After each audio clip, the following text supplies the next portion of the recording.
പൊന്നാനിയിൽ LDF-ൽ തർക്കം. CPIക്ക് നൽകിയ സീറ്റുകളിൽ CPM നേതാക്കൾ പത്രിക നൽകി. വർക്കലയിൽ നോമിനേഷൻ നൽകാൻ CPI നേതാക്കൾ പണം ആവശ്യപ്പെട്ടതായും ആരോപണമുണ്ട്. നേതാക്കൾ ലക്ഷങ്ങൾ ആവശ്യപ്പെട്ടതായി സ്ഥാനാർത്ഥിയായി നിശ്ചയിച്ചിരുന്ന ജയചന്ദ്രൻ പറഞ്ഞു.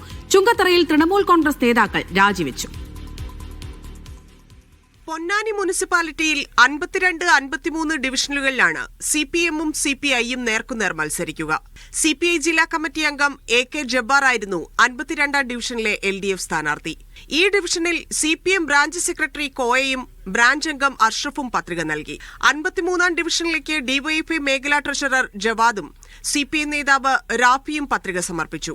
LDF സ്ഥാനാർത്ഥിയായി CPI-യിലെ സുലൈമാനെ ഈ ഡിവിഷനിലേക്ക് നേരത്തെ പ്രഖ്യാപിച്ചിരുന്നു. വർക്കല നഗരസഭയിലേക്ക് LDF പ്രഖ്യാപിച്ച സ്ഥാനാർത്ഥിയെ ഒഴിവാക്കി. പുന്നമൂട് 31-ാം വാർഡിലേക്ക് നിശ്ചയിച്ചിരുന്ന ജയചന്ദ്രനെയാണ് മാറ്റിയത്. CPM കൌൺസിലറായിരുന്ന ജയചന്ദ്രൻ CPI-യുടെ സീറ്റിൽ മത്സരിക്കാനായിരുന്നു തീരുമാനം.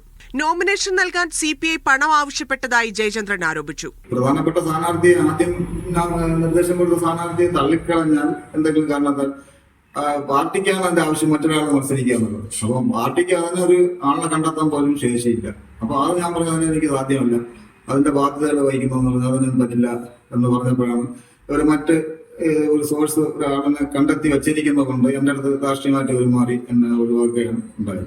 മലപ്പുറം വെട്ടത്തൂർ പഞ്ചായത്തിൽ CPM-ഉമായി സീറ്റ് ചർച്ചകൾ പരാജയപ്പെട്ടതോടെ ഒറ്റയ്ക്ക് മത്സരിക്കാൻ ഒരുങ്ങുകയാണ് CPI. വെട്ടത്തൂർ പഞ്ചായത്ത് വാർഡ് 16-ലാണ് CPI മത്സരിക്കുക. മറ്റു വാർഡുകളിൽ UDF-നെ പിന്തുണയ്ക്കുമെന്നും CPI നേതൃത്വം അറിയിച്ചു. മലപ്പുറം ചുങ്കത്തറയിൽ തൃണമൂൽ കോൺഗ്രസ് മണ്ഡലം കമ്മിറ്റി ഭാരവാഹികൾ രാജിവെച്ചു.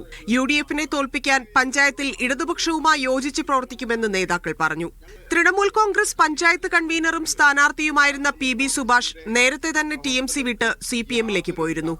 വിവിധ ബ്യൂറോകൾക്കൊപ്പം ഇലക്ഷൻ ഡെസ്ക്, മീഡിയ 1.